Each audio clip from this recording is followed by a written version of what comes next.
al panel denominado Reformas a los sistemas de aseguramiento de la calidad de la educación superior y su impacto en la educación contable. Desde el programa de Contaduría Pública, desde la Universidad de la Costa, también desde el Departamento de Ciencias Empresariales, es un honor para nosotros poder generar este tipo de espacios académicos que nos invitan a reflexionar sobre las diferentes regulaciones o cambios que pueden estar impactando la profesión contable en el país. Es importante que ustedes, profesionales en formación, estén atentos a estas situaciones que pueden de alguna manera u otra impactar en la formación como contadores públicos. De tal manera que no esperemos salir de la universidad para saber qué está pasando con la profesión contable en el país, sino que siempre aportando al desarrollo de ese pensamiento crítico que le hacemos bastante énfasis, usted pueda hacer reflexión y pensar sobre cada una de las situaciones o aspectos que pueden influir en cómo se está enseñando la profesión contable en Colombia. Desde este punto de vista los queremos invitar a que puedan estar concentrados en el desarrollo de este panel académico y puedan al final hacer sus preguntas o reflexiones sobre lo discutido en este escenario.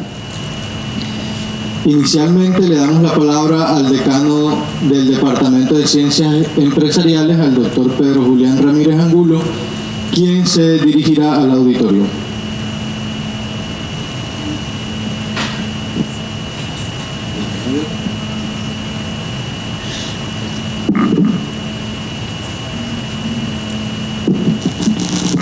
Buenas noches a todos. Es un placer y un honor para nosotros como Universidad de la Costa, como Departamento de Ciencias Empresariales, recibirlos en el Coliseo de Competencias para debatir en torno a este importante tema. Quiero hacer un especial agradecimiento y un reconocimiento a nuestros invitados del Consejo Técnico de la Contaduría Pública, de la Junta Central de Contadores y los distintos representantes de la Asociación de Facultades de Contaduría Pública que nos han acompañado en estos días en la reunión de su asamblea. Esperamos que esta visita que nos han hecho sea la primera de muchas otras y que además se hayan sentido cómodos y confortables. La Universidad de la Costa es su casa y estamos atentos a recibirlos en más proyectos. Una breve mención para darle paso pues al componente central del evento, que es lo más importante, y se va a debatir sobre las reformas de la calidad de la educación superior. Y es muy importante que, hablando ya de la comunidad estudiantil, estemos aquí pues atentos a lo que sucede. La educación superior está cambiando a velocidades muy rápidas, muy altas, y eso se ve motivado por una serie de cambios del entorno. La educación históricamente ha sido una de las actividades que ha presentado más dificultades en adaptarse con flexibilidad a ese tipo de cambios, puesto que es una estructura que viene de vieja data, distinto de pronto a lo que pasa hoy como en sectores como el financiero, que vemos cómo a través del fintech se está transformando rápidamente, a sectores de servicios, a la emergencia de todas estas empresas de base tecnológica. Y los cambios que se ven en el entorno se terminan por reflejar también en los cambios normativos. Y la contaduría es un campo que en particular por su naturaleza requiere adaptación a ese tipo de situaciones y regulaciones. Sé que nuestros panelistas nos van a mostrar una visión muy amplia de ese fenómeno. La invitación es a discutir y continuar ese debate no solo después del panel, sino también en las aulas, para que nuestro proyecto, alineado a los propósitos institucionales, se cumpla de manera satisfactoria. Bienvenidos y muchas gracias.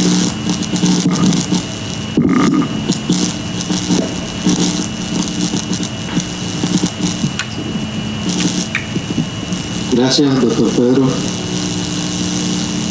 Dando inicio al panel, invitamos a subir al escenario a nuestros panelistas, que los invito de la siguiente manera. Doctor Wilmar Franco Franco, adelante. El doctor Wilmar Franco Franco es el presidente del Consejo Técnico de la Contaduría Pública.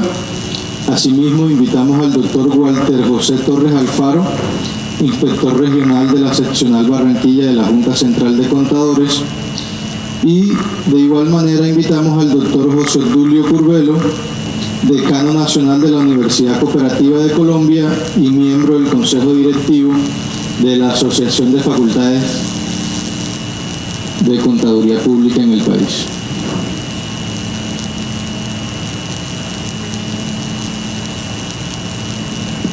Okay, yo me voy a sentar por acá porque es un conversatorio.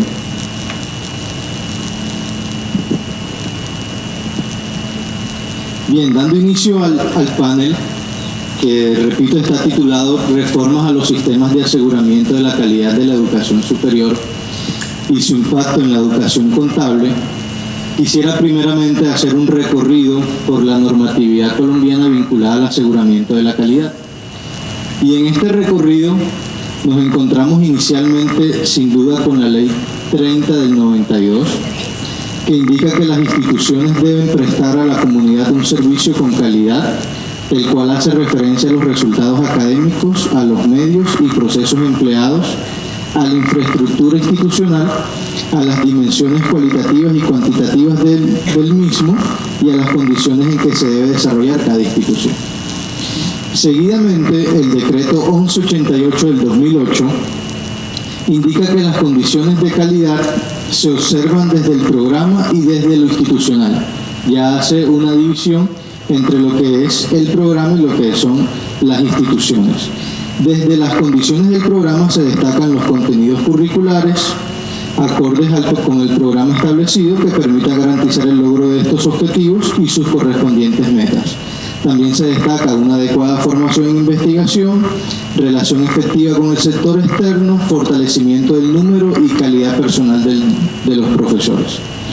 Por el lado de las condiciones institucionales, destacan unos adecuados mecanismos de selección y evaluación de estudiantes y profesores, así como también el desarrollo de una cultura de autoevaluación.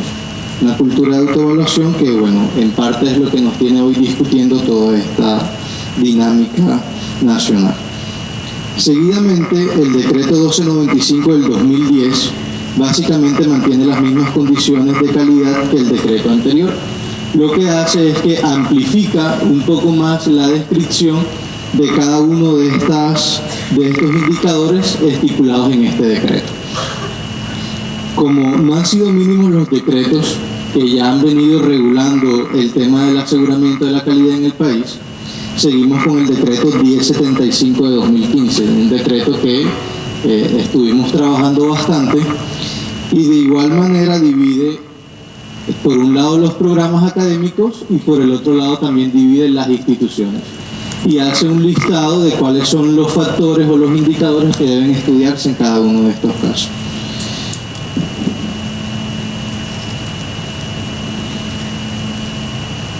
Llegando al decreto recientemente aprobado, el 1330 del 2019, y quería destacarlo porque da un concepto de calidad puntualmente, se atreve un poco más que los decretos anteriores y da un concepto de calidad donde indica que es el conjunto de atributos articulados, interdependientes, dinámicos, construidos por la comunidad académica como referentes y que responden a las demandas sociales, culturales y ambientales también.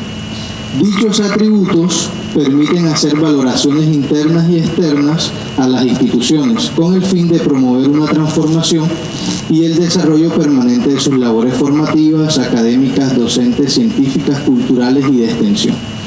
Menciono este recorrido sobre cada uno de los decretos que ha desarrollado el Gobierno Nacional con el fin de fortalecer el aseguramiento de calidad, toda vez que en muchas ocasiones bajar este discurso a las instituciones de educación superior ha costado trabajo.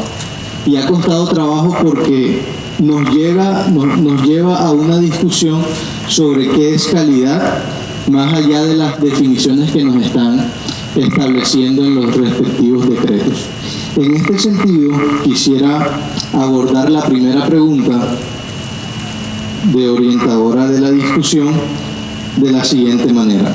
Considerando las definiciones de calidad abordadas por las reformas citadas, ¿cómo poner en práctica la búsqueda de la calidad desde cada uno de nuestros roles? desde cada uno de su rol como decano de una universidad, como presidente del Consejo Técnico, como también representante de la seccional Atlántico por la Junta Central de Contadores. Cómo apostarle a la calidad de la disciplina contable desde cada uno de nuestros roles. Profesor José, para iniciar en orden.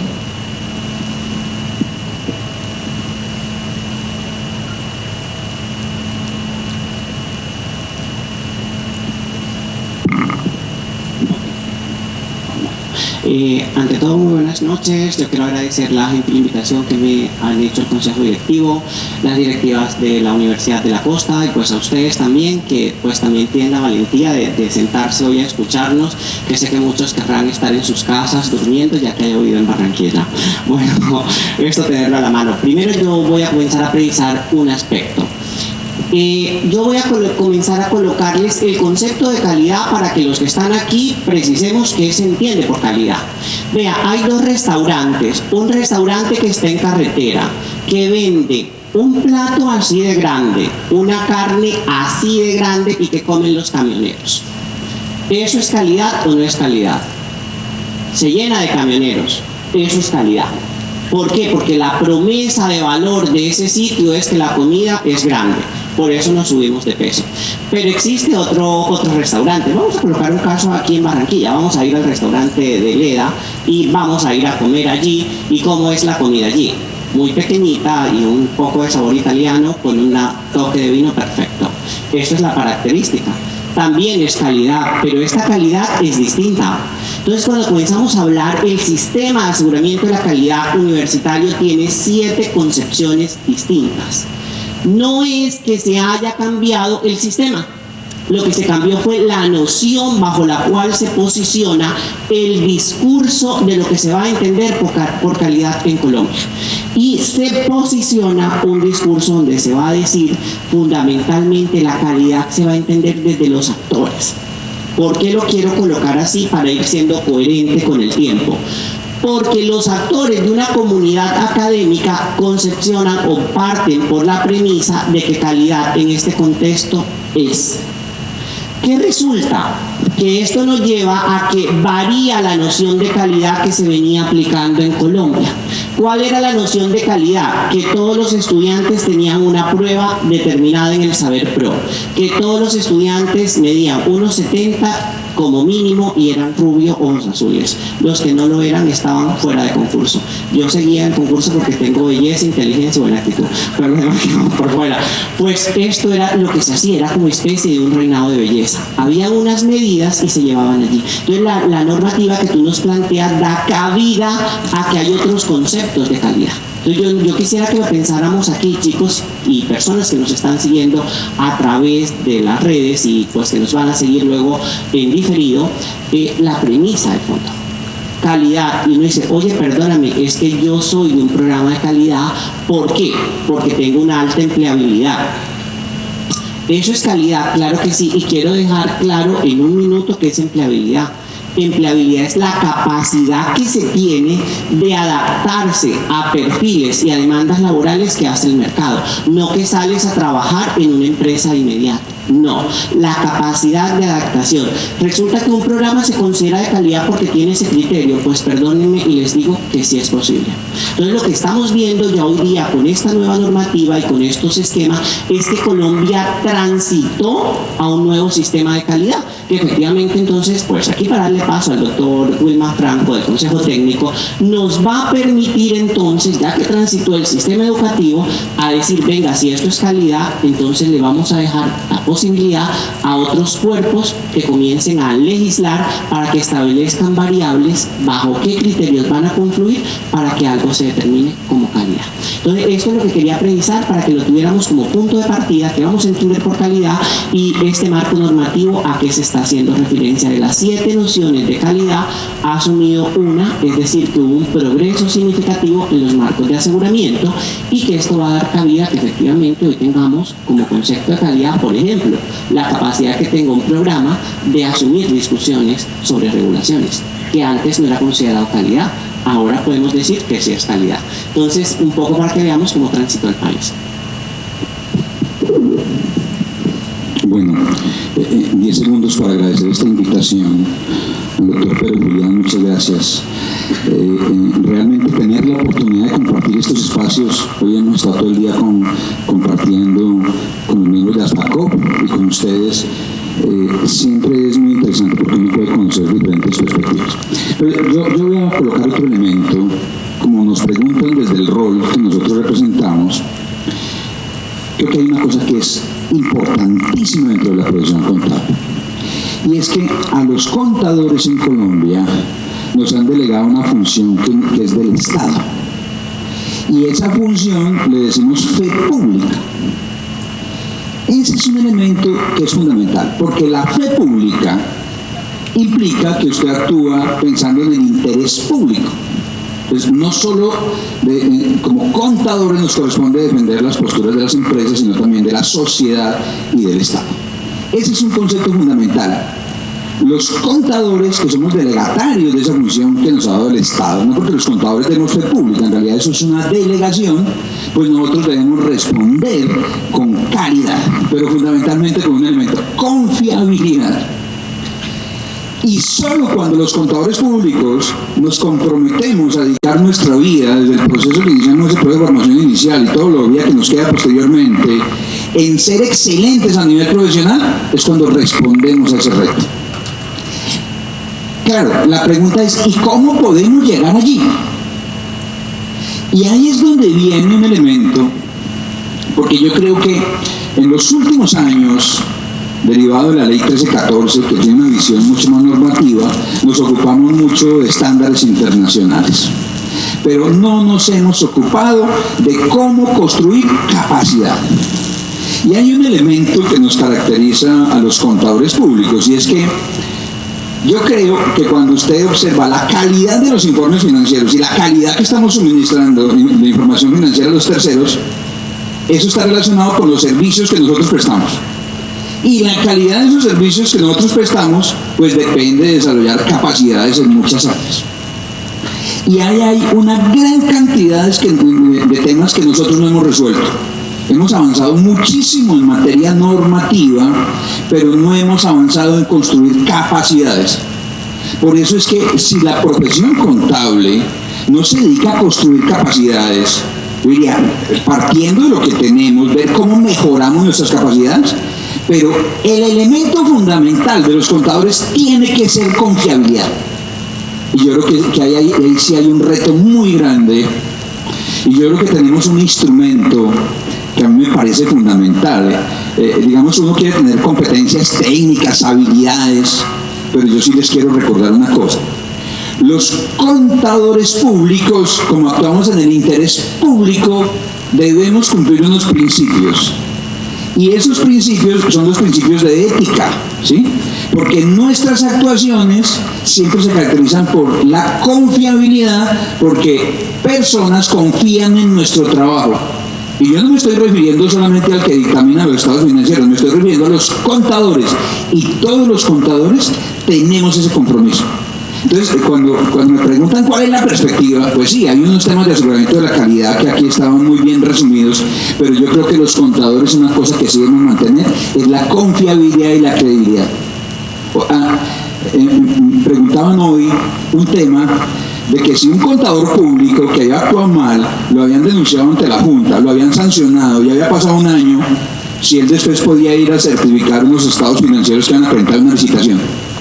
Pues puede hacerlo desde el punto de vista legal, pero perdió confiabilidad. Y la confiabilidad es el activo principal de los contadores, porque eso no va a cambiar. Mantener la confiabilidad, porque somos garantes de la confianza pública, va a ser un elemento fundamental. Y todo lo que hagamos en ese proceso de construir capacidad para que eso sea así, pues seguramente va a permitir que fortalezcamos la profesión. Bueno, buenas noches al auditorio. Permítanme primero agradecer de parte de la Junta Central de Contadores este espacio para poder enriquecer la profesión y empezar a enfocarla desde el punto de vista de calidad, como nos están mencionando. referente a la pregunta que nos hace el doctor, nuestro rol, cómo le aportamos a la calidad, yo adicionaría ahí un decreto que es el decreto único reglamentario 2420 de 2015, especialmente su anexo 4, el cual nos da unos lineamientos de calidad, unas normas, unas características fundamentales en el cual el contador se debe empezar a basar para poder tener calidad. Y en esa misma normatividad al cual yo le estoy adicionando al doctor, muy atrevidamente por cierto, podemos encontrar unos principios éticos fundamentales, el cual si ponemos en práctica adicionalmente a la confianza de cada contador, vamos a ir dándole esa calidad que tanto buscamos, esa excelencia que tanto buscamos. Y llamémosle excelencia, llamémosle calidad al trabajo que en realidad nosotros como contadores hacemos pues día a día, enfocándonos en esos principios éticos, en tener una conducta ética para así poder brindar finalmente nuestro trabajo de calidad. Pues nosotros efectuamos inspecciones y encontramos, y se los digo a ustedes, pues que van a salir allá y se van a encontrar con una realidad un poquito adversa a la que encontramos desde la academia. Hemos encontrado contadores que en esos principios éticos no son tan enfáticos y por tal motivo al momento de dictaminar unos estados financieros podemos encontrar que no llevan calidad en ese trabajo. Y no es calidad, y poniéndolo o aterrizándolo a un contexto más real, no es calidad aquel profesional que, digamos, usted ve en las oficinas diariamente quedándose, no sé, 11, 12, hasta altas horas de la noche. Eso no es calidad. O sea, eso no está representado en ninguna normatividad. Calidad es darle a nuestro trabajo el valor de una manera excelente, exponiéndolo a que sea pues visto por una cantidad de personas, ya sea de la misma junta, de las empresas, de los entes reguladores, al cual digamos, ok, esto va más acercado a la realidad, esto va más acercado a nuestros principios éticos. Así nos estamos basando para poder desempeñarnos todo el tema de calidad y así le estamos poniendo la calidad a la profesión contable como lo estamos desarrollando actualmente.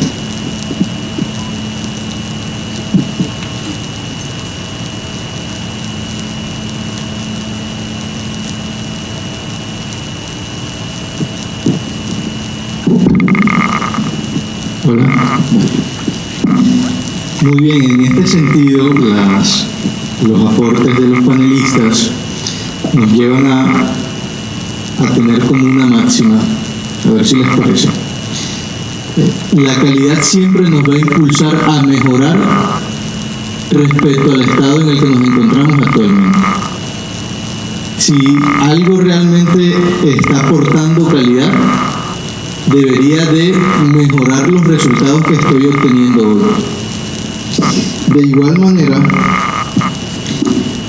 la calidad se torna un poco más amplia, como lo mencionaba José al inicio, y no es simplemente un resultado saber por lo que me va a determinar la calidad de X o Y programa o de X o Y profesional, sino que se articulan una serie de elementos adicionales que también están influyendo en el resultado de esa calidad.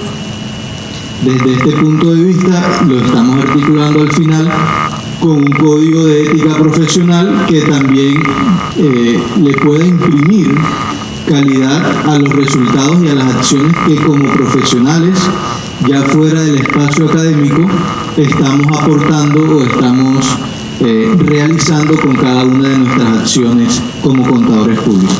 Desde ese punto de vista y entendiendo que el análisis permanente de la situación actual en la que se puede encontrar X programa de contaduría pública o cualquiera de las organizaciones aquí representadas, siempre va a haber un proceso, siempre conlleva un proceso de autoevaluación, de análisis, de planificación.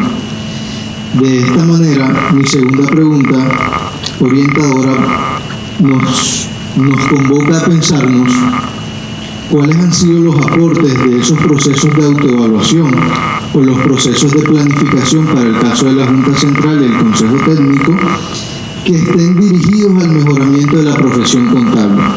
¿Qué resultados de estas actividades consideran ustedes ha tenido un impacto positivo en la profesión contable? Puedes iniciar, Walter, adelante. Ok, como hemos aportado nosotros desde Junta Central de Contadores a todo el tema o que hemos hecho, nosotros nos encontramos adelantando una serie de procesos de inspección y vigilancia, llamémosle acompañamiento, para verificar en realidad cómo nos encontramos los colegas en ese afán de poder ejercer correctamente nuestra profesión, basados en un código de ética, como lo acaba de mencionar el doctor Luis. Cómo estamos mirando, cómo lo estamos de verdad desarrollando, que como yo he dialogado ahorita con él, no solo quede en letra muerta ese código que ya existe, ponerlo en práctica, darle funcionamiento. Sería interesante que desde el aula tuvieran la oportunidad, y lo invito a que algún día se arme otra discusión ya más aterrizada referente al mismo código y a las mismas políticas de calidad existiendo ahí, para que puedan entender y desmenuzar de qué se trata todo el tema de calidad y todo el tema de orientación. Pues nosotros como Junta Central, como les mencionaba al comienzo, nos encontramos realizando ese proceso de acompañamiento, haciéndole un énfasis en las oportunidades de mejora que nosotros podemos encontrar a nivel nacional referente a ese tipo de actuares en la profesión contable.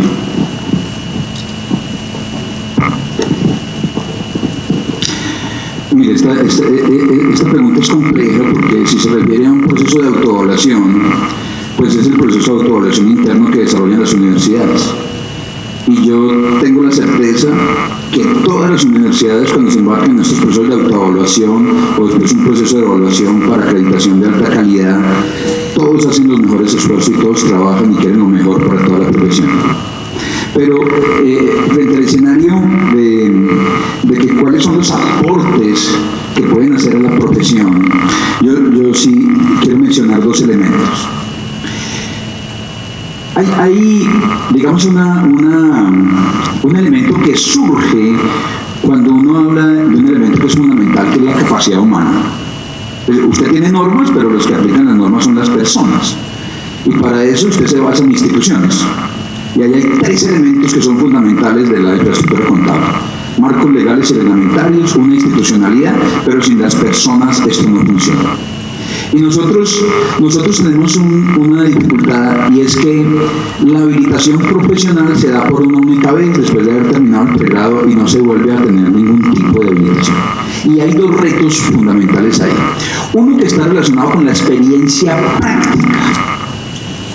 Es decir, hay que entender que como el principal activo de los contadores es la confiabilidad, como ya lo decía, porque actuamos en interés público, los contadores tenemos un compromiso para el aprendizaje y desarrollo permanente.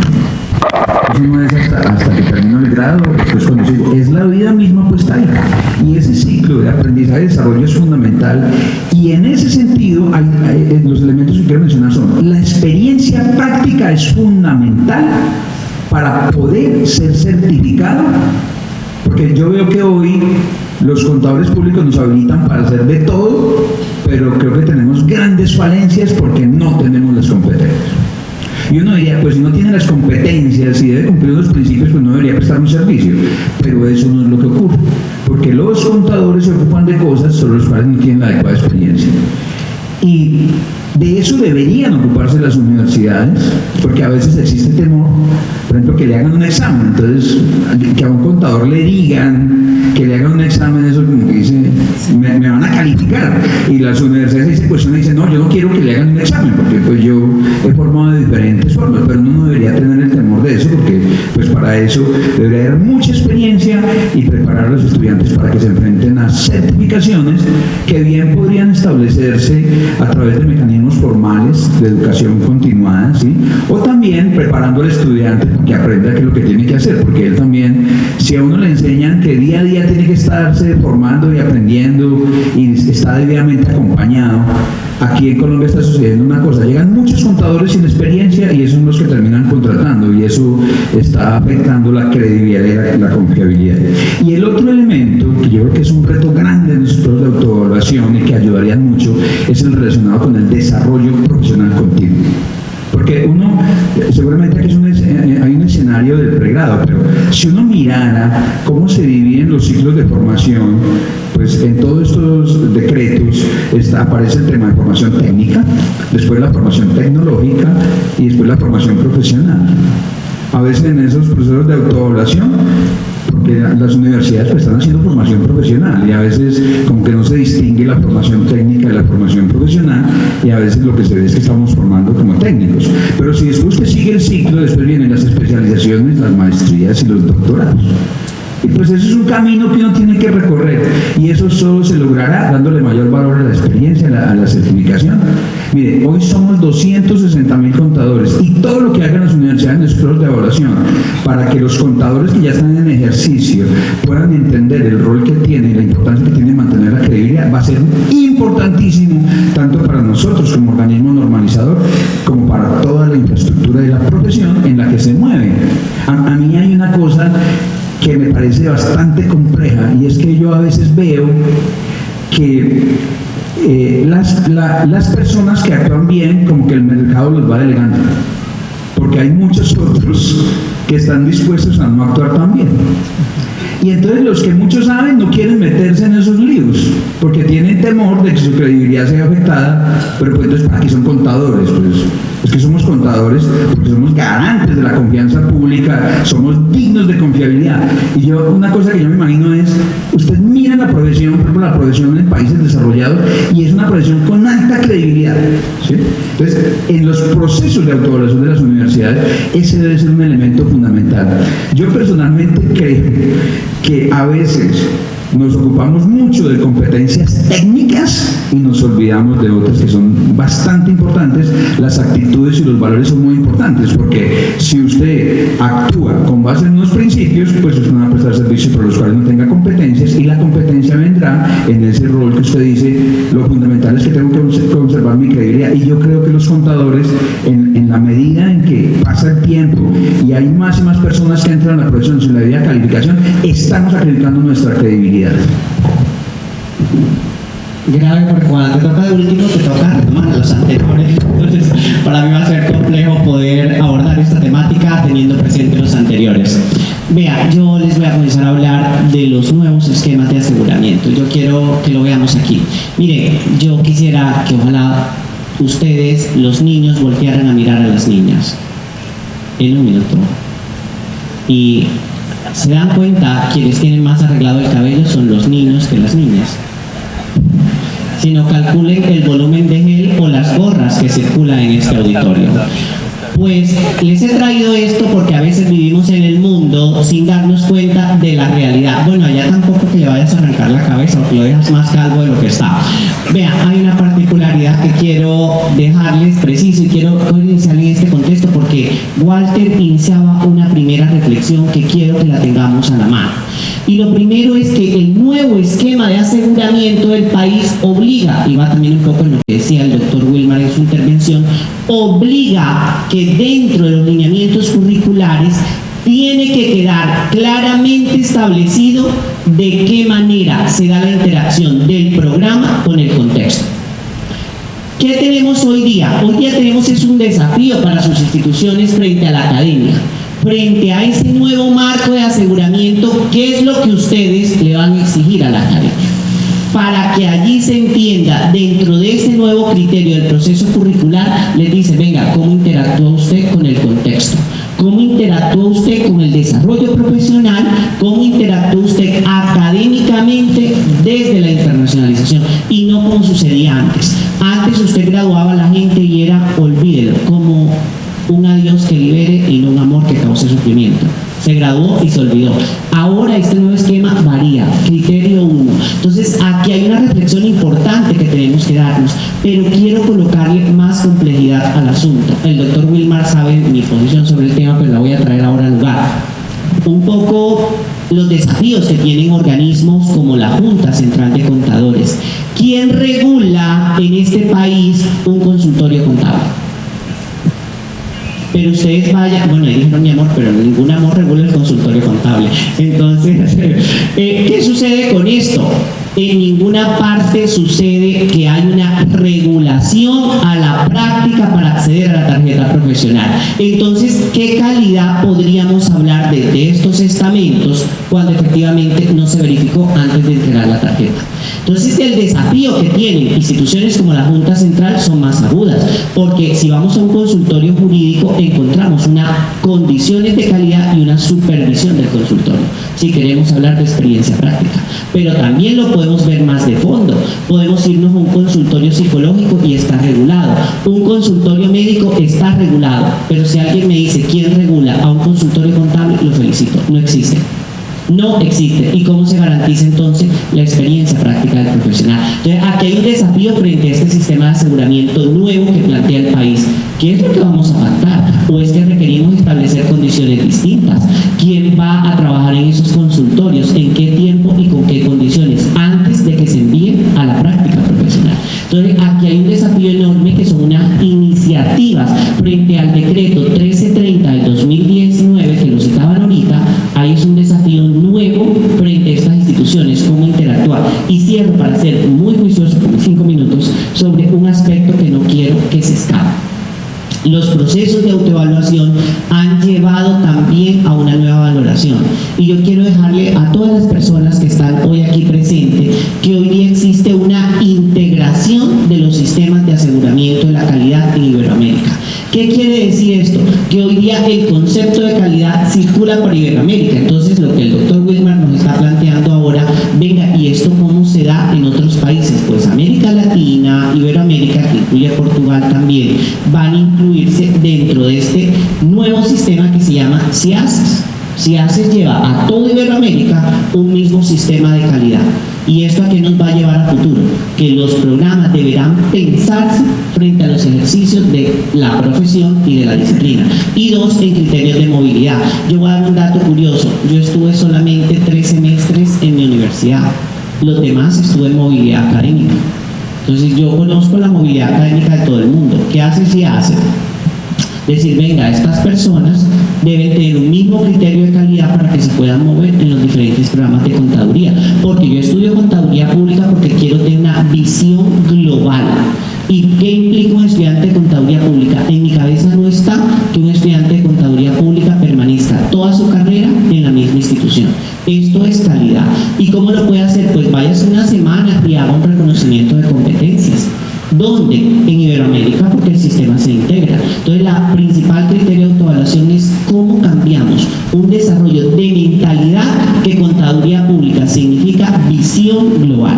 Si no entra ese criterio, estamos en el lugar equivocado, porque ya no estaríamos hablando de calidad, estaríamos hablando de un tema muy focalizado y muy regionalizado. Y puntual con mis 5 minutos. A ver, disculpe, doctor, yo quiero hacer una precisión a lo que mencionaba el doctor al comienzo referente a la regulación con la tarjeta profesional, y aprovechando pues que en algún momento vamos a llegar a ese punto. Nosotros desde Junta Central de Contadores tenemos nuestra oficina principal en Bogotá. Allá tenemos un departamento que se llama Registro. Ese departamento es el encargado de velar cuando ustedes mandan, hay unos requisitos previos, porque no sé si me aclaro, me pareció escuchar que se entregaban las tarjetas o no se regulaba el entrega de las tarjetas profesionales, no se verificaba ese cumplimiento para ver a quién sí y para ver a quién no. En realidad el proceso, y pues para que lo conozcamos un poco, es que enviamos unos requisitos exigidos por la Junta Central de Contadores para verificar esa misma experiencia que estamos mencionando acá, adicionalmente de otro tipo de requisitos. Si la oficina de registro que está en Bogotá encuentra algún tipo de anomalía en esos documentos adjuntos, nos mandan a realizar a nivel nacional unas inspecciones que se llaman de registro para validar si efectivamente esa documentación cumple con la normatividad que nosotros como Junta Central tenemos para poder otorgar esas tarjetas profesionales. En este caso lo hace el doctor Gualberto, que es el coordinador seccional que se encuentra acá con nosotros, o la hago yo. Entonces, haciendo esa precisión, nosotros como Junta sí velamos a quién le estamos entregando la tarjeta profesional, que de pronto hay un posterior que se ha dejado un poco a un lado ese tipo de control y revisión, pero difiero totalmente de cualquier punto de vista lo que decía el doctor, que no regulamos eso, porque efectivamente, como les acabo de expresar, el proceso funciona de esa manera. Fundamentalmente, un poco para aclarar la revisión, y eso es lo bueno de este debate, es que no regulen, efectivamente tienen la razón, regulan el requisito profesional, pero cómo se obtiene el requisito profesional no se regula, no están verificados los consultorios, y esto es un desafío. Y qué bueno, doctor Walter, que usted lo plantea aquí, porque usted acaba de decir públicamente un gran desafío que se enfrenta hoy la Junta Central de Contadores. ¿Cómo garantizamos que antes de llegar a ese nivel se tenga una infraestructura? Lo decía el doctor Wilmar, tener capacidades. ¿Qué implica tener capacidades? Bueno, regulemos en qué parte se entrena al estudiante antes de que vaya a ir a una práctica en una empresa, bajo qué condiciones, cuántas horas previas requiere un estudiante antes de que lo envíen a una empresa. Ah, no, yo hice prácticas contables en una empresa, listo, eso le vale por experiencia profesional. No, hay que tener una revisión de las condiciones de calidad y una supervisión. A mí me preocupa mucho porque en Colombia no hay una clara política de supervisión de los practicantes. ¿Bajo manos de quién están los estudiantes antes o desde que certifican la experiencia? ¿Y quién regula esto? Entonces me alegra que por fin estemos de acuerdo como en algo, y pues que aquí, fenomenal. Gracias, doctor Walter, por su revisión. Vale. Para entrar más en esta discusión, mire, uno encuentra que tenemos los contadores, estamos en las empresas, pero hay unos contadores en las empresas que pasan como de agache, porque no son contadores principales, y como ellos no firman, entonces pareciera que ellos no tienen ninguna responsabilidad. Pero es que los contadores en las empresas que dan fe pública y que certifican información financiera también son distintos de aquellos que proveen aseguramiento. Y digamos que uno de los retos que tenemos es que hoy un contador, la Junta tiene unos procedimientos, ¿sí? Pero ¿será que esos procedimientos son suficientes si se otorgan por un ECABES, no se reacredita al contador? Eso termina afectando la calidad de los profesionales. Porque los contadores en las empresas que pasan de agache, que a veces como que no asumen ninguna responsabilidad cuando también son contadores, en cualquier momento pueden ejercer la profesión sin ningún requisito. Entonces hay algo que tenemos que corregir, porque me voy a atrever a decir algo y lo voy a decir a título personal. Si es que porque mire que yo he podido tratar con personas que dicen, mire, yo me dediqué a trabajar en tecnología y no me han podido ascender en la empresa porque no me han dado la tarjeta. Pero no me han dado la tarjeta porque cuando voy a certificar la práctica no me aceptan lo que yo he hecho. ¿Y por qué más bien entonces? Pues que la universidad en la cual ha hecho un proceso, pues que certifique y lo habilite para unas cosas y establezcamos unos niveles de certificación en donde sea requerido. Por ejemplo, en el tema de la auditoría eso es fundamental, porque es que en el tema de la auditoría ahí se habla del aseguramiento. Entonces, por ejemplo, uno pudiese diferenciar aquellos que prestan aseguramiento de aquellos que no lo hacen. Aun cuando aquellos que no lo hacen dan fe pública, yo tampoco es cualquier cosa, porque he escuchado que dar fe pública es más que aseguramiento. Ese es un reto grandísimo, ¿sí? Y yo sí creo que hay un gran volumen de contadores en Colombia que no se responsabilizan y creen que es que ellos no tienen ninguna responsabilidad. Por ejemplo, en el Código de Ética, el Código de Ética no está hecho solo para el que firma, está hecho para todos los contadores, porque son todos los contadores que actúan en el interés público y también tienen responsabilidades. Perfecto, excelente ronda de preguntas, bastante participativa. Y resumiendo un poco sobre la práctica, la experiencia práctica que debe tener el contador público una vez egresa de la universidad, y sin duda alguna es un gran reto que tenemos todos los que de alguna manera participamos en la puesta en práctica del rol profesional. También deberíamos preguntarnos ¿qué estamos haciendo? Y hacia allá va mi pregunta, mi tercera pregunta. Hemos transitado un poco sobre lo que es la calidad, hemos transitado un poco sobre los aportes que hemos venido haciendo, cómo hemos entendido el tema de vinculación con el sector externo, cuáles son los retos que tenemos allí con la profesión, pero bueno, como siempre también lo expreso en los espacios académicos con los profesores, no le podemos echar la culpa de todos los estudiantes. A ver qué responsabilidad debemos asumir nosotros en ese sentido. Entonces, la tercera pregunta está orientada a qué oportunidad de mejora podemos integrar a los procesos de aseguramiento de la calidad desde nuestros respectivos roles. Profesor Wilmar.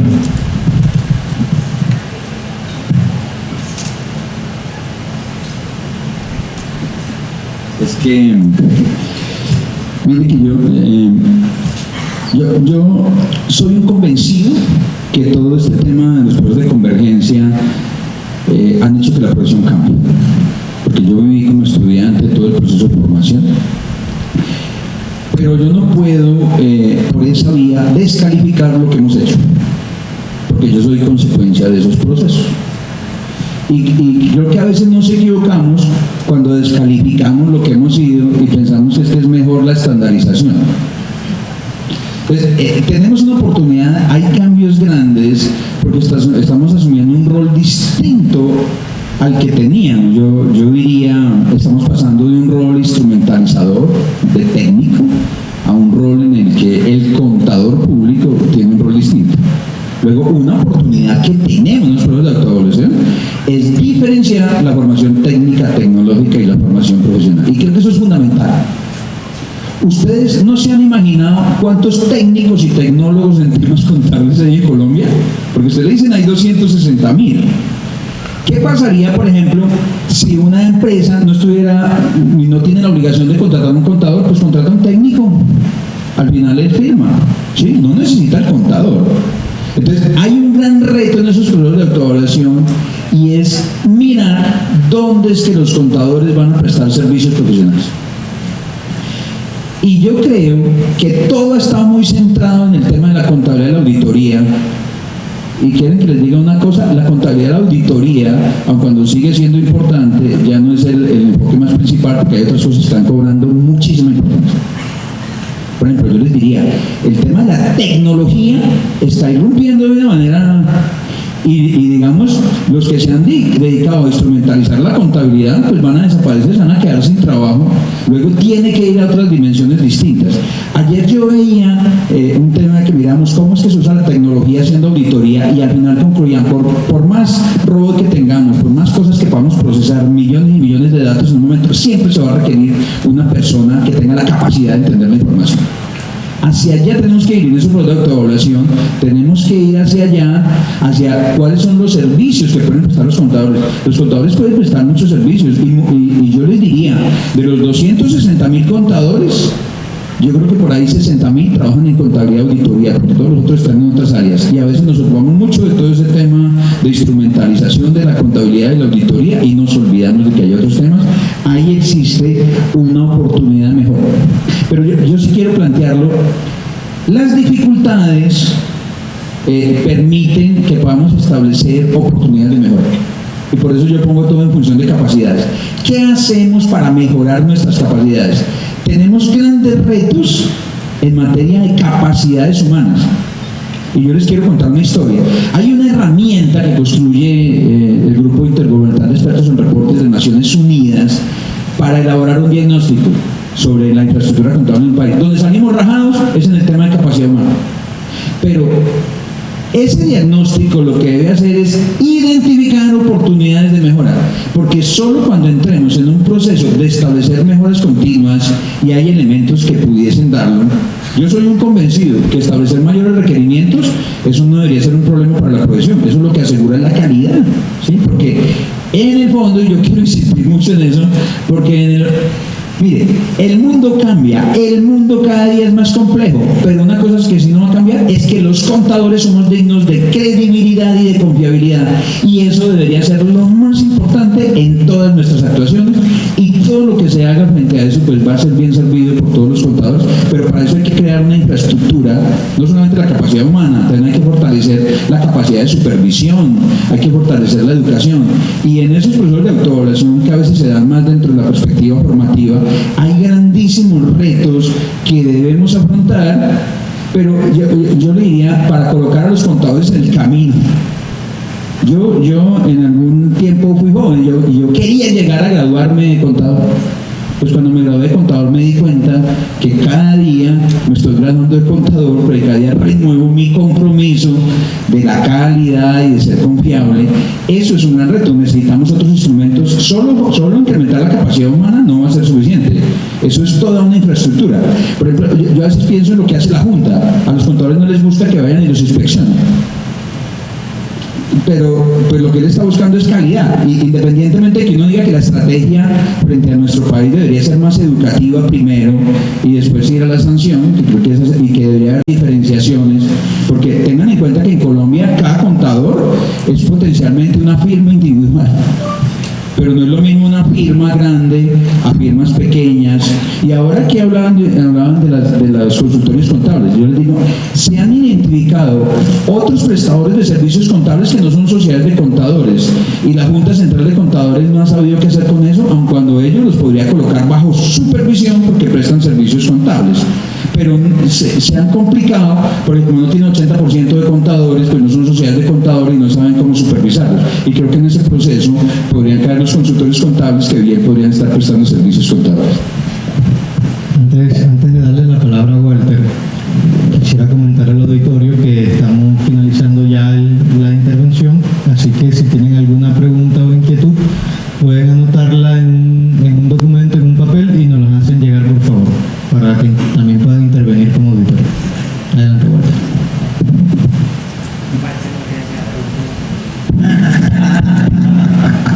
No, de verdad que a mí me encantan estos debates porque finalmente los que salimos beneficiados somos nosotros mismos. Nos enriquecemos, nos nutrimos y de eso se trata un poco también la respuesta, la voy encaminando a la calidad y a la mejora continua, porque el contador, yo soy un garante y es lo que le digo todo el tiempo en las inspecciones que realizo, yo soy un garante y un velador de que el contador no se puede quedar ahí, el contador debe estar capacitándose constantemente, de hecho nos lo están exigiendo por normatividad, por ley nosotros debemos estar capacitándonos constantemente para finalmente poder asegurar y garantizar que nuestro servicio, el que estamos prestando, tenga un servicio de calidad. Para responder la pregunta del doctor acerca de la oportunidad de mejora que nosotros podemos hacer en el aseguramiento de la calidad, yo siempre me planteo esto y es, en realidad creemos o estamos seguros que nosotros los contadores en el día a día de nuestra operatividad estamos brindando aseguramiento de la calidad. Pues yo a veces lo dudo, ya que en esa praxis nos volvemos un poco más operativos y como bien lo estaba diciendo el doctor Wilmar, la profesión en sí viene cambiando, esto viene dándole un vuelco a no es lo mismo lo que vemos en las clases, aterrizándolo un poquito más al auditorio actualmente, a lo que de pronto vio un poquito el doctor Wilmar, a lo que de pronto vimos un poquito los que seguimos después de él. Entonces, la práctica contable, si bien es cierta, en cierta medida, valga la redundancia, viene siendo de una manera homogénea, ha sufrido unos cambios en ese orden de ideas y se los digo pues desde mi punto de vista que me enfrento a contadores día a día y por lo general son contadores mayores que yo.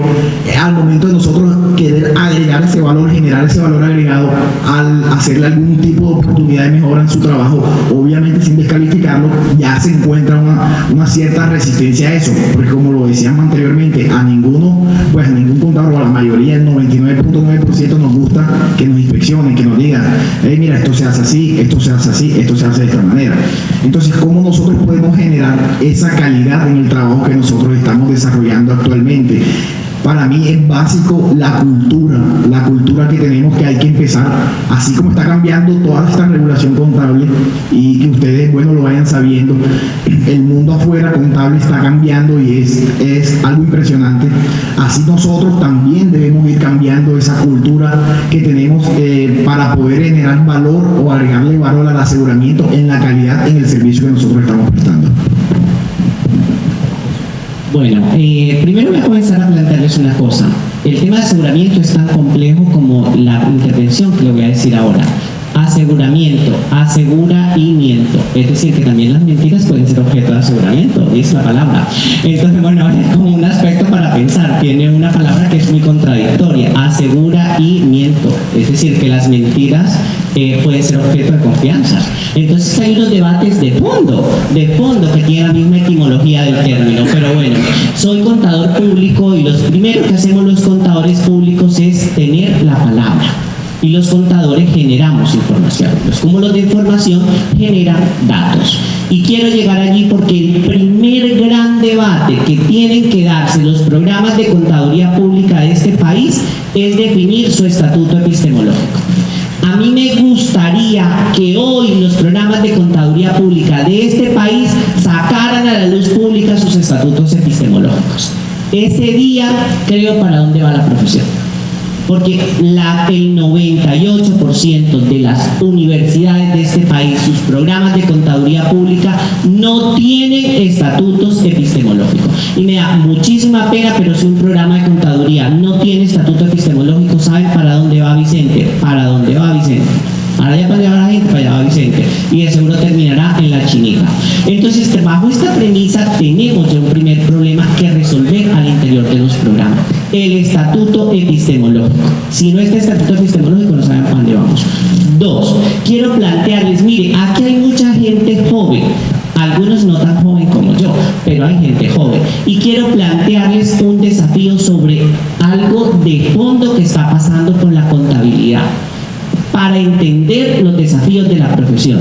Existe un marco de derechos humanos, y son los derechos humanos económicos, sociales y culturales. Y ustedes saben sobre qué se soportan los derechos humanos, sociales y culturales, sobre la contabilidad.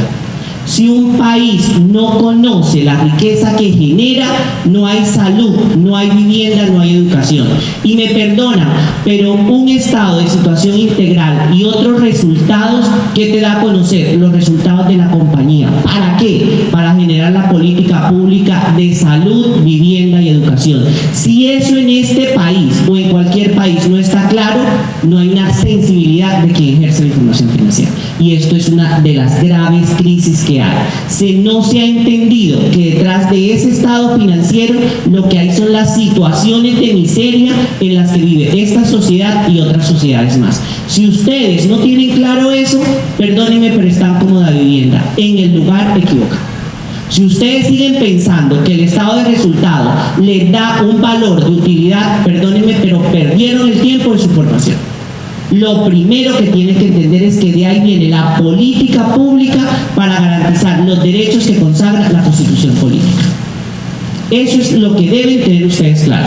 Y esto nos lleva a la tercera planteamiento que quiero plantear. Esto nos lleva fundamentalmente a decir que la contabilidad hoy se debe entender como la ciencia de la gerencia de los datos y la ciencia de la toma de decisiones. En este orden de ideas podemos entender los nuevos esquemas que nos deben llevar a los esquemas de autoevaluación. Y con esto ratifico la preocupación que efectivamente plantea tanto el doctor Walter como lo ha planteado el doctor Wilmar. No podemos seguir viéndonos como aquellos que preparan información financiera, como aquellos que garantizan la dignidad humana. Y ustedes hoy, chicos y chicas, perdónenme, pero yo espero que cuando salgan de este auditorio tengan claro, y me perdonan, pero yo soy profesor, tengan claro que lo que hace un estado financiero es mandar a la gente a la miseria absoluta o poner a la gente con la dignidad humana. Y si eso hoy no lo tienen claro, perdieron el tiempo. Perdieron el tiempo, porque siguen pensando que el estado financiero es para generar un informe, nada que hacer. Perdimos el tiempo. Entonces, esto es lo que quiero llevar, porque si queremos autoevaluarnos, este es el principio de la autoevaluación.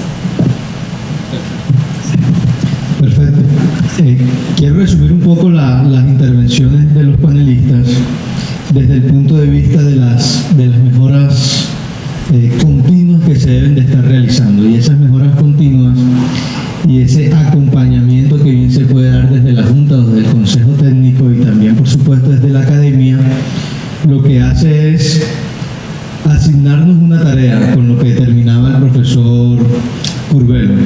Y la tarea que hoy nos llevamos todos, y principalmente los estudiantes, ojalá, que es un reto de verdad poder pensarnos un poco más allá de nuestra disciplina contable, un poco más allá las acciones y la toma de decisiones que se realizan a partir de la disciplina contable, a partir de unos estados financieros.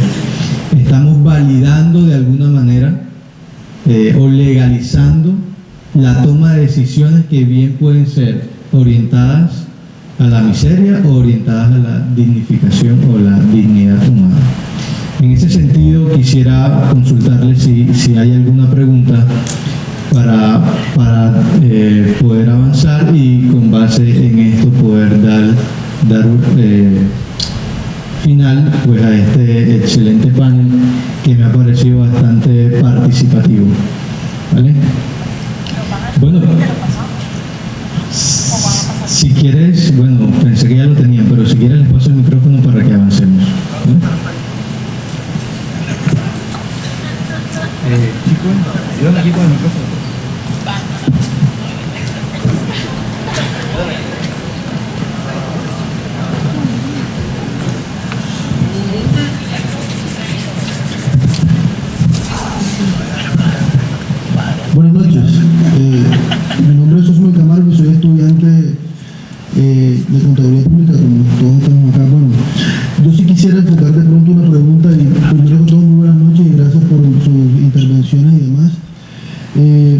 Yo quisiera pronto enfocar la pregunta desde este punto de vista.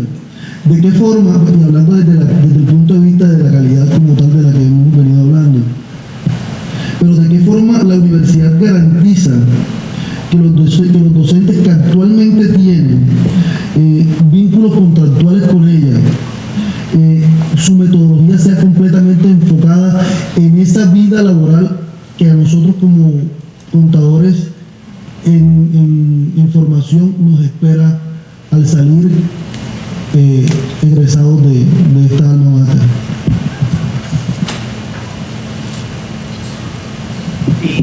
Bueno, yo voy a decir aquí una particularidad. Mire, el doctor Wilmar ahora me decía algo y yo le voy a salir para responder a esta pregunta inmediata. Fíjense, yo les planteo a ustedes un estado de resultado integral para generar políticas públicas. Si no hay una formación financiera sólida y una comprensión de la contabilidad financiera, no pueden existir otros aspectos. Si no, vayamos a las revelaciones. Si no hay unas efectivas revelaciones, pues no vamos a tener una comprensión ni de una memoria de sostenibilidad ni de un reporte integrado. Ahora bien, quiero llegar al punto planteo esto porque esto nos lleva a una reflexión. Si yo no manejara los temas técnicos profesionales, no estuviera vinculado a una comprensión, yo no les hubiera hablado de lo que les estoy hablando. Sencillamente hubiera venido aquí con un discurso igualito a todos. Entonces, aquí hay unos desafíos enormes en las instituciones y uno de ellos es que el tema de profesores no es un tema tan fácil. ¿Por qué no es tan fácil? Porque los estudiantes muchas veces esperan que el profesor les enseñe lo que hoy está pasando en el sector real. Y eso es el grave error de la educación. Usted se forma hoy para ejercer en un futuro. ¿Qué es lo que requieres? Que la educación te desarrolle las competencias para adaptarte al cambio, no para que ejerzas en tiempo presente. Entonces, lo primero que tenemos que entender los estudiantes de hoy es que tenemos que tener una formación para entender el cambio. Si ese elemento no está, hay un elemento crítico. Punto número 2, creo que el tema del profesor ha cambiado muchísimo. Muchísimo es demasiado. Antes nosotros veíamos que el profesor más adulto era el más interesante en la clase. Ahora queremos que el profesor sea como yo, joven, bonito y atractivo. Eso no es posible. No todos tienen el privilegio de tenerme en una clase. Entonces, que a mí me pasa muy particular. Yo tengo más de 100 estudiantes por semestre que se inscriben a trabajar semilleros conmigo. Pero cuando un estudiante va a trabajar conmigo tiene que tener una competencia técnica muy fuerte para poder entender los otros elementos. Si no hay una competencia técnica, perdónenme, si no sabe calcular el resultado bien, ¿cómo va a entender qué impacto tiene en una política pública de sostenibilidad o una política pública de desarrollo? Entonces requerimos también que se tenga en cuenta ese criterio y que se tenga otra variable de vital importancia. Y con esto cierro para ser juicioso porque sé que estamos ya a cortas del tiempo.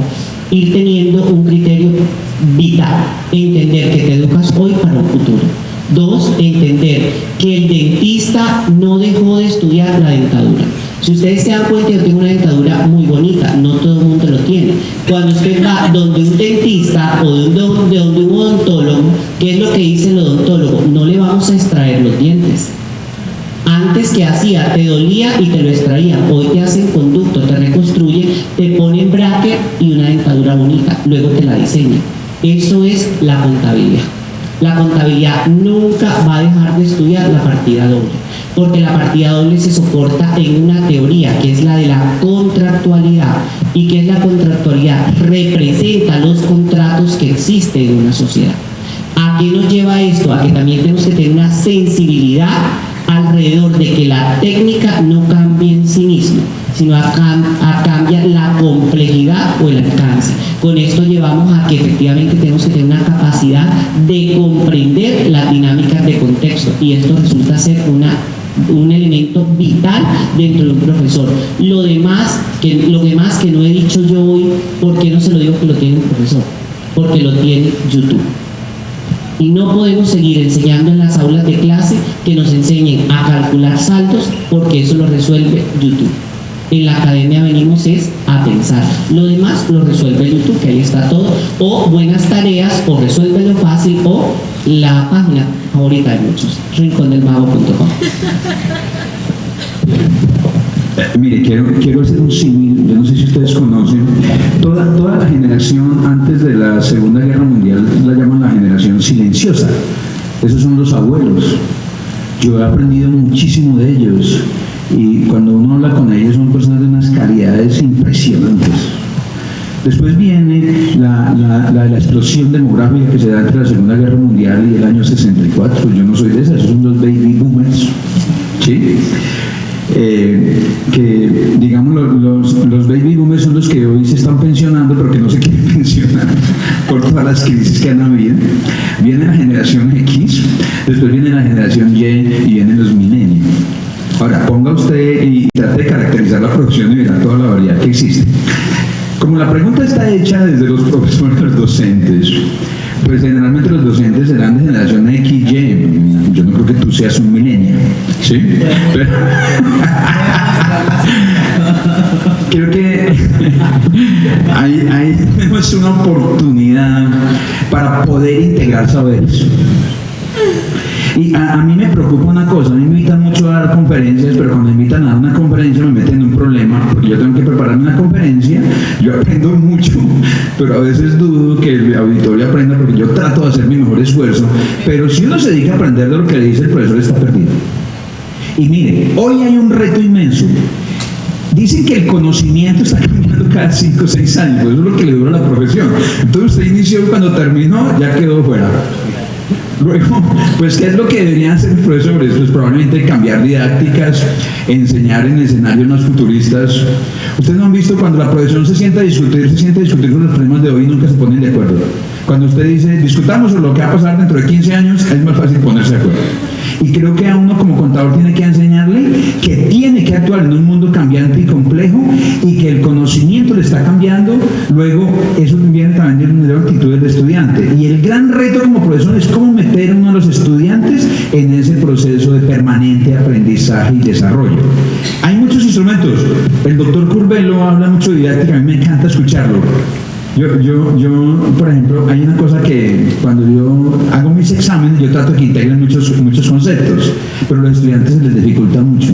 Repiten lo que yo le digo y sacan 5, pero cuando usted le pone un caso que tiene que integrar varias áreas del saber, eso es un lío, ¿sí? Y eso también se debe a la forma en que se estructuran los programas, porque usted estructura diferentes áreas del saber, hace de manera cartesiana un conjunto de temas y después deja al estudiante el problema de que él integre. Cuando usted le pone un caso que integre diferentes áreas del saber, el estudiante se raja.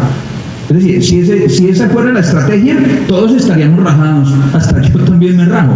Entonces, integrar los saberes, integrar los conocimientos y enseñarle al estudiante que él tiene que prepararse para actuar en un mundo cambiante y complejo y que exige un permanente aprendizaje y desarrollo, ese es el reto que tenemos los formadores. Excelente. Una última pregunta, si la hay, para dar por terminado que el doctor Wilmar debe ir al aeropuerto en unos 10 minutos. Buenas noches, mi nombre es Yurani Gómez. Sin duda estoy totalmente de acuerdo con la exposición que han hecho cada uno de ustedes. Le doy gracias a Dios de que yo he hecho mi proceso en forma invertida. Yo primero he estado en la vida laboral y luego en la academia. Y para mí ha sido mucho más fácil, aunque me encuentro con que lo que enseña no me lleva al campo laboral en el que yo me he desarrollado, que era lo que decía mi compañero. Entonces, estoy de acuerdo con lo que decían de que antes el profesor más viejo era el que más sabía. Hoy en día, sin duda, no es así. Y sin duda, lo que decía el otro panelista también es cierto. A veces podemos saber mucho, pero no todos estamos en la capacidad de enseñar. Y a veces las metodologías son muy diferentes. Entonces, mi preocupación es, soy una persona adulta, conozco el medio laboral y estoy en la academia y me desarrollo. Pero los que apenas están empezando, que están en este mundo cambiante, ¿cómo van a hacer para enfrentarse a ese medio laboral donde no está integrado cada uno de los saberes que deben aplicar para poder defenderse? Porque es que la sociedad está siendo muy agresiva con los cambios que tenemos actualmente.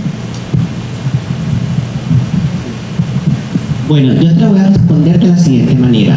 Imagínate, yo llegué a la universidad a los 15 años. Ya a los 15 años estaba en la universidad y a los 18 me había graduado.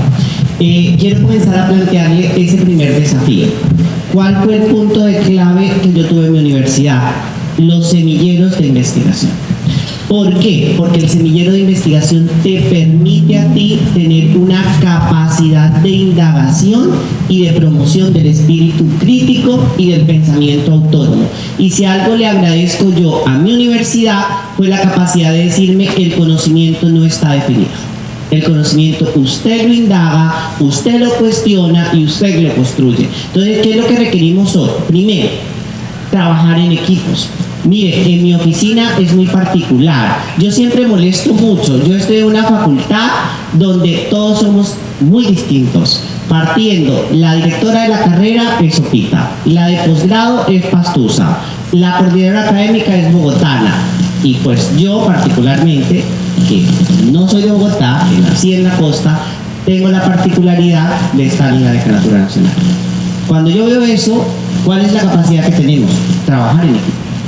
Trabajar en equipo porque no sé de dónde son los otros. Y por lo menos en la facultad donde yo estoy recibimos al semestre más de 200 estudiantes en movilidad entrante. De todos los lugares. ¿Cómo hago yo para entender todo eso? A veces llegan personas y digo, perdona, es que no entiendo qué es lo que me dices. Por ejemplo, el mexicano que le dices, oye, la chaqueta te quedó mal puesta, entiende que la chaqueta es otra cosa. Entonces, o el chicharrón. Entonces, este tipo de cosas es vital. Tenemos que trabajarlo y tenemos que tener una competencia particular para todo lo que tendremos. Entender que en este mundo de estándares internacionales, los estándares son un lenguaje que tiene muchos vocablos, y quiero dejarlo así porque uno de los grandes desafíos que tiene el contador es la capacidad de entender los vocablos, y esto es vital. Si no enseñamos a entender los vocablos que genera el ejercicio de la profesión, estamos perdidos.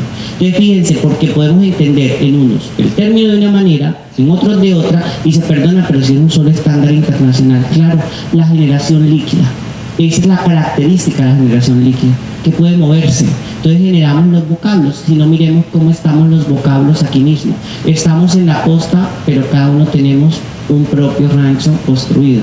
Tenemos un mismo vocabulario, un mismo lenguaje, pero diferentes vocablos. Y eso es una competencia que debemos tener en la profesión, y pues que es uno de los desafíos que tenemos que tener hoy en la educación. Y pues también quiero dejar claro, no es que los profesores adultos no es que estén descalificados, sino que estaba hablando lo del imaginario, y bien lo decías tú en la intervención, del imaginario que tienen los chicos que se sientan en las aulas. Son muy fáciles de decir, cuando llega alguien de 40 años, decía, llegó este retrete o pieza del museo, etcétera. Entonces, claro, ya llegó la loca esa también, bueno, igual. Pero fíjense, es una forma de entender que ya las personas, alguien de 40 años, lo están considerando de la tercera edad. Entonces eso también es peligrosísimo, porque efectivamente estamos viviendo más años. Entonces es posible pues que mis compañeros de panel, excepto yo, ya sean considerados por la tercera edad. Entonces no, que él tiene más de 40 años, eso nos iba a decir. Yo pienso, doctor Curbelo, no, que la edad usted la lleva la bandera ahí. Pues entendiendo un poquito el sentir de la intervención que hacen los colegas acá, y siendo un poco reducido por el tiempo del doctor Wilman, pues sí, nosotros cuando nos sentamos en esa aula de clases tenemos, digamos, ese afán de querer aprender tal cual como lo está viviendo afuera de las aulas, y también a veces eso, como decía el doctor Curbelo, es un trabajo en equipo. No solamente debemos dejar al profesor pues que se encargue de enseñarnos, bueno, en la realidad está pasando así, hagámoslo así. Hay que entender también unas ciertas metodologías que debemos ir adaptando, pero si bien es cierto, sería muy bueno que de la universidad traten de la estructura organizacional o la estructura del programa, darle ese enfoque un poquito más acercado a la realidad y aterrizarlo más, porque a veces nos damos cuenta en las aulas de clase que nos hablan una cantidad de cosas que finalmente no sabemos si en realidad las vamos a poner en práctica o no, lo vemos muy elevado. Entonces sería muy bueno también, y eso es un reto grandísimo que tenemos desde las aulas, empezar a darle ese aterrizaje en el momento que estamos dictando las cátedras, para poder acercarnos un poquito más a la realidad. Pero si bien es cierto, ese aterrizaje no va a funcionar solo por el profesor. Ese aterrizaje tiene que ir de la mano con los estudiantes, que sea algo interactivo, que sea algo práctico, algo didáctico, y algo que vaya muy bien acompañado para que efectivamente surja el efecto que nosotros queremos, que es que nos enseñen qué es lo que está pasando. Excelente. Vale, una última pregunta y culminamos.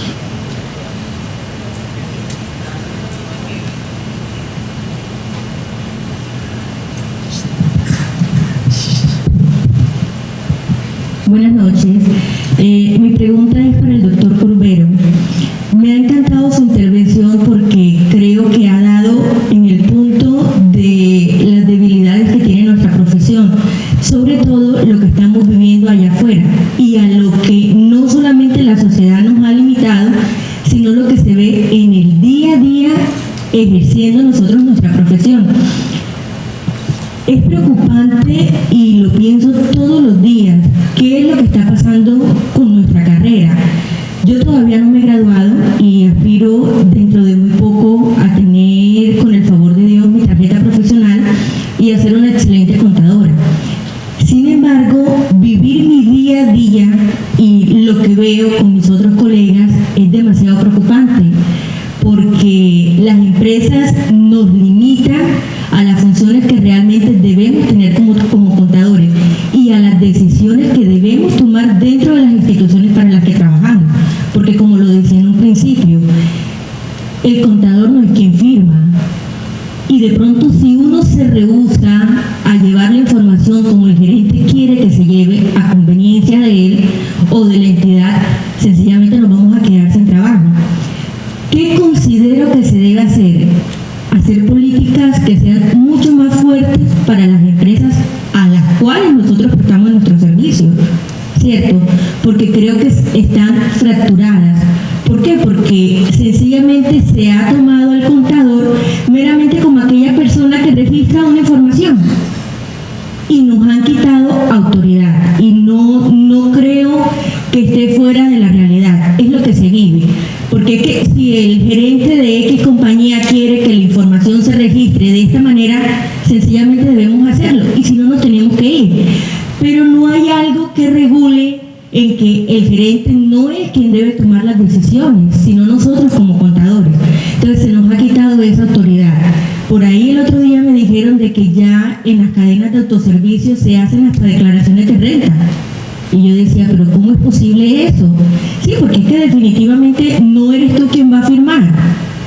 Entonces, si nos vamos a eso que es tan elemental, el hecho de que el contador sea quien dé fe pública de los estados financieros de una persona natural o de una persona jurídica, y ya ni siquiera en eso nosotros podemos ser autónomos porque cualquier persona puede hacerlo. Entonces, como decía usted ahorita, ¿para dónde vamos? ¿Qué es lo que estamos haciendo? Porque esto es algo mínimo de pronto lo que estoy diciendo, pero en este gremio tan cambiante de nuestra profesión, creo que no estamos lo suficientemente preparados para enfrentar todo lo que está allá afuera, empezando por las leyes que deben ejercer todas las compañías. Tienen que ser mucho más fuertes, porque es que hay leyes meramente para las personas que hacen fraudes. Pero, ¿y qué pasa con aquellos gerentes que no nos dejan ejercer nuestra autonomía y la autoridad que debe tener un contador dentro de una empresa? ¿Cierto? Entonces, digo yo, sería bueno trabajar en equipo, unirnos y hacer que las leyes que rijan nuestros derechos contables sean fuertes. No sé, de pronto mirar a ver si se puede reestructurar todas las leyes que nos rigen. Bueno, yo efectivamente esta tesis de doctoral es muy difícil. Yo hace muchos años me gradué de doctor y pues ahorita hacer una tesis de doctorado lo pensaría 2 veces. Pero bueno, hay una particularidad, vea. Yo te lo voy a colocar en el siguiente orden de idea. Yo creo que el tema es cambiar la estructura del país educativo. Miren, nosotros en la institución en la que yo trabajo dimos un debate de 2 años para convencer a las autoridades de este país académicas que se requería una maestría en aseguramiento financiero. 2 años para dar un debate y que nos asignaran la visita de un par académico. 2 años. Y les voy a dar un dato curioso. No había pares académicos en la profesión que pudieran valorar una maestría en aseguramiento. Colombia, más de 200.000 contadores, no había ninguno. Tuvieron que asignar economistas que pudieran venir a verificar las condiciones de calidad que tenemos para ofrecer una maestría en aseguramiento financiero. Pero te lo voy a colocar más agudo. En Colombia hay 13 programas de maestrías. De los 13 programas de maestría que hay, solo hay 3 denominaciones: tributaria, contabilidad internacional y la de contabilidad, la de ciencias contables, que la tienen 3 universidades. País. Más de 200.000 contadores. ¿El tema es de leyes o de cualificación? Entonces, cuando comienzo a ver la ruta, parecería que usted se gradúa de pregrado, eres médico general y eres internista, eres además el cardiólogo. Yo no lo sabría cómo poner yo mi cuerpo, que además, pues para su información, yo tengo una dieta para adelgazar porque estoy en sobrepeso. Yo no pondría mi cuerpo en alguien que no supiera manejar mi cuerpo. Esto pasa con las empresas. En las empresas ese perfil no está. Entonces llegas y todos van al mismo nivel. Entonces esto nos lleva a un desafío grande. ¿Cómo vamos a avanzar en los campos de especialidad? De manera especial a niveles de maestrías que permitan generar unas competencias, como tú bien lo dices, de indagación, de profundización y de abordaje de problemas del sector empresarial. Entonces, uno de los primeros cambios antes de las leyes es cambiar el sistema educativo, porque si no vamos a tener un problema. Sí, yo puedo cambiar todas las leyes, pero si no hay quien responda a esos desafíos, ¿a dónde va? Y te quiero colocar una particularidad. En Colombia se emitió un COMPE sobre desarrollo sostenible y te vas a reír, no hay contadores que puedan asegurar la información del COMPES, y ese es un problema de política pública. ¿Quién va a resolver esto? ¿Quién va a asegurar las memorias que se van a generar en virtud del COMPES? Y pues fíjate, Colombia, realidad, está el cambio de la norma, pero no están los profesionales. Entonces aquí también viene ese dato. Entonces el doctor Wilmar tiene una frase que yo me la voy a jugar ahora: si no fortalecemos ante las instituciones, muy difícil los cambios de normativa podrán funcionar. Entonces hay un desafío enorme, tenemos que ir pensando dónde nos formamos. Y yo les quiero dar un dato curioso: yo me dedico a investigar en temas de contabilidad social y ambiental, y esto lo decidí desde mi segundo semestre de la carrera, y para eso tengo que tener unas competencias muy sólidas en la parte contable financiera para poder entender los desafíos sociales y ambientales. Y pues ahí hay una ruta vital en la que tenemos grandes desafíos, y es seguro que personas como tú son personas que requiere el mundo para transformarse, porque tienes ese pensamiento claro, pero avanzando en tu formación científica, en tu formación de alta cualificación, podrás generar grandes transformaciones en la sociedad. La sociedad se transforma desde los pequeños granos que tú podrías dar, por ejemplo. Entonces es esto, y pues yo aquí paro porque sé que alguien lo dejó el avión ya. Mira, es que tenemos un gran reto, y es la profesionalización de la profesión contable. Y yo creo que hoy estamos llenos de marcos técnicos, pero no sabemos cómo ellos se integran en el trabajo que hacemos. Y particularmente el tema que tú propones, cuando tú estás como contador de una empresa, que no hablaste de revisor fiscal, tú estás prestando un servicio de compilación. Y mire que ahí hay una gran duda, porque propusiste justo el tema, y es cuando usted no está de acuerdo con algo, pero tiene que firmarlo. Pues ahí tiene un reto grandísimo, porque usted no quiere perder el empleo, entonces usted accede a una presión. Pero si uno tuviese un marco técnico adecuado, y en el cual usted pudiese establecer una reserva frente a esa información, y usted pudiese asegurar su credibilidad y aplicar ese marco, y cuando la administración le diga registro, así usted no está de acuerdo, usted pueda generar una reserva sobre eso, y hubieran adecuados mecanismos de supervisión que vigilaran eso, creo que comenzaría el cambio. Porque efectivamente hay un reto, porque usted está en el conflicto entre su credibilidad y su confiabilidad o acceder a una presión. Generalmente los contadores terminan accediendo a las presiones. Y les quiero decir una cosa: los países que tienen mejores calificaciones en ese índice de corrupción son aquellos que tienen una mejor infraestructura. Entonces, lo que pasa es que los contadores no hemos podido identificar esos marcos de referencia que existen. Un contador en una empresa es un compilador, y eso depende del trabajo que realice, porque tú me estás diciendo que no está firmando, ¿sí? si usted va a firmar ese estado financiero, pues tiene que tener la opción de establecer una reserva, y eso no es aseguramiento, que lo estés actuando como revisor fiscal. Entonces, entender esos marcos técnicos, que la profesión los entienda, que todos los apliquen, que se vigile su cumplimiento, ese es un elemento que podría ayudar en dar mayor credibilidad a la profesión. Pero claro, eso es un conflicto. Yo ahora les decía que los contadores buenos no quieren comprometerse porque no quieren meterse en esos líos, pero entonces ¿para qué se volvieron contadores buenos? Pues no parece tener sentido de uno calificarse tanto para no ejercer, ¿sí? Pero es claro que la institucionalidad, la infraestructura del país es lo que ayuda. Por eso, digamos, independientemente de que uno tenga reservas frente a la forma en que se hace supervisión, esos son elementos que deben integrarse para poder que la profesión tenga credibilidad y tenga confiabilidad, porque les quiero repetir, ese es el principal activo que tiene la profesión contable. Y los cambios en el mundo, un mundo complejo, ese siempre va a seguir siendo. Usted mira ayer, hoy y mañana, y ese es el principal activo que tenemos y tenemos que conservarlo, pero claro, faltan otros elementos. Vale, sin duda alguna la actividad ha estado muy interesante. Creo que nos llevamos más preguntas que respuestas, y en ese sentido se torna, para apropiarnos del tema, un evento o un panel de alta calidad. Vamos saliendo con muchas preguntas, vamos saliendo con muchos interrogantes de cómo de aquí en adelante me enfrento a mi formación profesional. Ya ustedes que están aquí, que participaron de este excelente espacio, deberán preguntarse, bueno, ¿y mi formación de aquí en adelante va a seguir igual? ¿O pudiéramos integrar algo adicional durante mi proceso de formación? ¿Pudiera preparar y consultar un poco más las temáticas que voy a abordar en la clase? ¿O pudiera hacer estas X o Y preguntas en el desarrollo de las sesiones académicas? ¿Vale? Realmente el cambio, como lo dice José, debe empezar por cada uno de nosotros. Y hoy ustedes se llevan el gran reto de apostarle a una formación de calidad, empezando por ustedes mismos. Muchas gracias y que tengan una feliz noche.